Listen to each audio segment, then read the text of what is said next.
친구들 안녕! 우리 지난 시간에 용돈과 저축에 대해서 배웠죠? 오늘은 여러분이 받은 용돈을 잘 관리할 수 있는 방법을 알려주려고 해요. 맞아요. 용돈을 이미 다 써버려서 후회하고 있는 친구들도 있죠? 이걸 알면 용돈도 아껴서 저축하고 필요할 때 사용할 수 있어요. 무엇일까요? 정답! 용돈관리장? 맞아요. 바로 용돈관리장을 쓰는 거예요. 친구들 모두 용돈관리왕이 될 수 있어요. 매일 일기를 쓰는 것처럼 용돈도 어디에 사용할지 계획해서 쓴다면 더욱 알차게 쓸 수 있죠. 용돈관리장을 쓰면 얼마의 용돈을 받았고 어디에 얼마를 썼고 현재 얼마가 남아있는지 확인할 수 있거든요.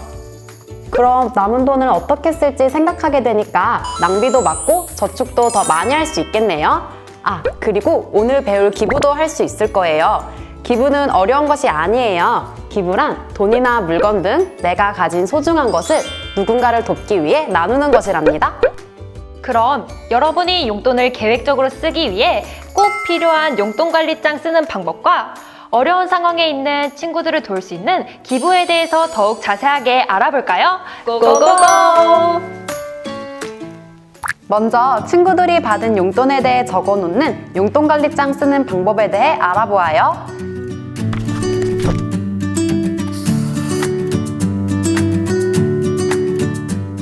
용돈을 받으면 가장 먼저 해야 할 일은 용돈을 어떻게 쓸지에 대해 계획을 세워보는 것이에요. 친구들이 가지고 있는 수첩에 용돈을 어디에 얼마를 쓸지 계획을 세워보아요.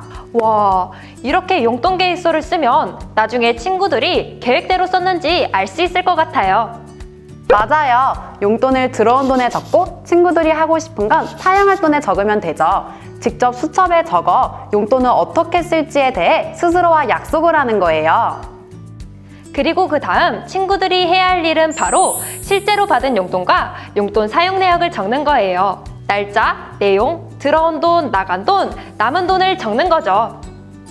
날짜에는 친구들이 용돈을 받은 날짜와 용돈은 쓴 날짜를 적어요. 내용에는 용돈을 받았다, 젤리를 사 먹었다, 저축을 했다 등을 적는 거예요. 돈이 들어왔다면 들어온 돈 란에, 돈을 사용했다면 나간 돈 란에 적는 거예요. 그러면 들어온 돈에서 나간 돈을 뺀 금액이 남은 돈이 되는 거네요. 그 다음엔 남은 돈에서 들어온 돈은 더하고 나간 돈은 빼고. 어렵지 않아요. 그럼 기부는 어떻게 해야 할까요? 기부는 어려운 사람들을 돕는 것이라고 앞서 설명했죠? 겨울철 길거리에서 빨간색 냄비 본 기억 다들 있을 거예요. 여러 사람들이 그 자선 냄비 속에 돈을 기부해서 모인 돈으로 어려운 이웃들을 위해 쓰는 것이죠. 자, 그러면 용돈관리장에 뭐라고 적어야 할까요?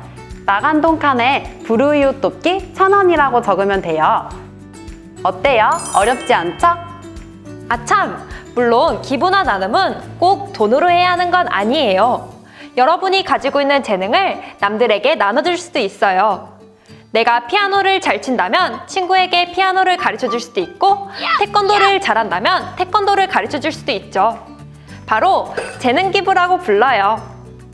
이렇게 불우이웃 돕기 성금이든 재능 기부를 하든 하고 나서 용돈관리장 맨 밑에 있는 감상란에 따뜻한 친구들의 느낌을 적으면 최고겠죠? 기부는 어려운 것이 아니랍니다. 작은 나눔에서 시작한다는 사실 잊지 마세요. 어린이 여러분, 용돈을 잘 관리하기 위해선 네, 맞아요. 바로 용돈관리장을 써야 한다는 것 이제 알겠죠?